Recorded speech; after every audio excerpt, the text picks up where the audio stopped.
Some staff members over at CNN have expressed the company's coverage of the Israel siege on Gaza amounts to journalistic malpractice. One staffer said, quote, "The majority of news since the war began, regardless of how accurate the initial reporting, has been skewed by a systemic and institutional bias within the network toward Israel." According to 6 CNN staffers, as well as internal memos and emails, daily news decisions are shaped by directives from the CNN headquarters in Atlanta, setting strict guidelines on coverage. Additionally, every story on the war must be greenlit by the Jerusalem Bureau before it's published or makes air.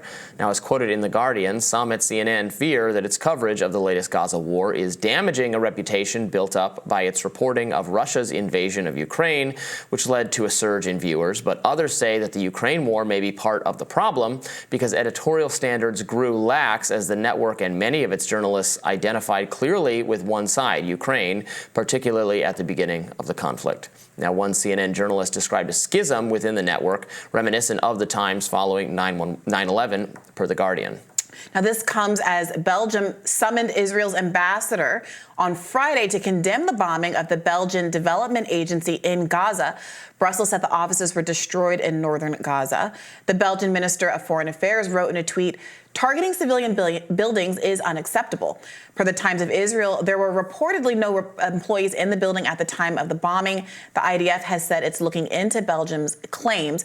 Meanwhile, Philippe Lazzarini, Commissioner General of the UN Agency for Palestine Refugees, or UNRWA, said he will stay in his post for as long as possible, defying Israeli demands for his resignation following allegations that members of his Gaza staff took part in Hamas's October 7th attack on Israel. Per the Financial Times, Lazzarini said, "Are we paying the price for having been vocal in drawing attention about the plight of the people in Gaza of this humanitarian disaster unfolding on our watch? Maybe this might have contributed to accelerate or amplify the criticism."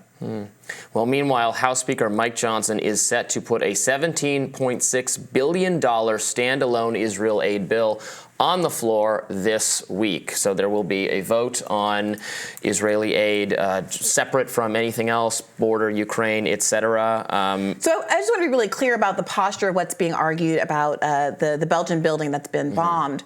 The allegation is that because Belgium did not agree to withdraw its funding from UNRWA the way that the United States and 9 of its allies did after the Israeli accusations that we now know four of the 30,000 people who work at UNRWA were accused of being involved in October 7th. Because Belgium did not withdraw its funding from UNRWA, it subsequently, it's arguing, had its aid building, its civilian building in Gaza bombed by Israel. Now, that is the contention, but it's a very bold, going from speculation to outright contention from people at that agency is a pretty incredible charge to make, and suggest that the tensions here are really boiling over between humanitarian aid workers and people across the international community, and the impunity with which Israel seems to be getting away with what in other contexts would definitely be considered to be war crimes and violations of international protocol. Sure. As I said last week, I certainly support ending the funding of UNRWA, but there should be an investigation here. They shouldn't blow up the Belgian building. They shouldn't retaliate for Belgium not wanting to take that step. It seems very fishy. And moreover, than the broader claim here with Philippe Lazzarini, Commissioner General of UNRWA, is he's now coming out and saying, well, is UNRWA being retaliated against, right? Are these charges being raised on the exact same day, mere hours after the ICJ opinion came down 2 Fridays ago, precisely because the International Court of Justice relied on so much testimony from humanitarian aid workers in Gaza? You can appreciate what other sources really are as proximate to what's been going on in Gaza for the last decades and decades. And that, are they basically being are they enacting revenge? Is Israel enacting revenge? Is the international community, the United States and its allies, enacting revenge on UNRWA, the aid organization, for providing the testimony that allowed the ICJ to come to the determination that there is a plausible charge against Israel of genocide? And is that the way the international community is operating now? That you're going to bomb buildings and defund aid organizations on which 2 million of the 2.3 million people who live in Gaza rely on for food as there's an impending famine, where Gazans are currently eating grass to survive. Is that the kind of ally we want to have, and the kind of government that we want to support? Yeah, I think anyone should be able to send aid money if they want to, but it's not the U.S. government's responsibility to use our taxpayer dollars for that purpose or for the purposes of funding Israel.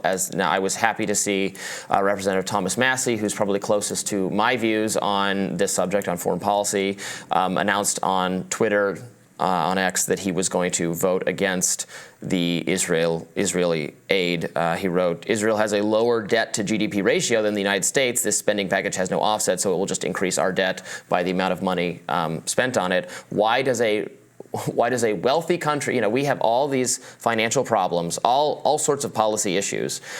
Why do we have to pay for a wealthy country with fewer debt problems than we have for their defense? It doesn't make any sense. So we're funding the bombing, and then we're funding the humanitarian, or we were until we paused funding to UNRWA. We're funding the humanitarian. It's like we blow up a bridge and then we pay to rebuild it. Why are we doing this? I think many Americans would have a lot of questions about the waste of money that goes into paying for a war and then paying for fixing the problems created by the war. Is this making us more secure? There's no evidence it's making us safer. In fact, there's a lot of evidence it's probably making U.S. forces deployed all over the world for various reasons, for reasons that don't quite sit with our Constitution, frankly, coming under assault, in danger because of what's going on.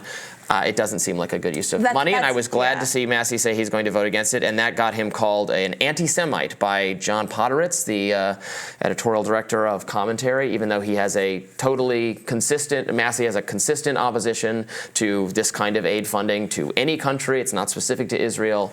A very unfair charge. Yeah, I saw someone do the math, and it was something like $200 if you, this is not how it works, obviously, but if you were to distribute out the aid that is being allocated for Israel across the American public, it would amount to something like $250 per American citizen at a time when, as I say often on this show and elsewhere, the average American can't come up with $400. 50% of Americans can't come up with $400 for an emergency, medical emergency, bailing your loved one out of prison, whatever the emergency is. And that really puts it into scale. And when you see the reaction to Thomas Massie saying, I'm not going to vote for this, when you see someone like, a kind of esteemed columnist say, no, of course you're a disingenuous piece of anti-Semitic filth, it really lets you know what the climate of pushback is, and how stigmatized having a political position other than I unconditionally endorse Israel and unlimited aid to Israel really is in the United States of America. And I'm going to send your money there. And you can support what they're doing. You can say that they should be doing this and vocally support them, but it is not the obligation. American taxpayers are not obligated to contribute their hard-earned money for this effort. Yeah, and it's worth mentioning also your point about the danger that troops overseas are facing precisely because of the escalation in Gaza. It is one you cannot emphasize enough.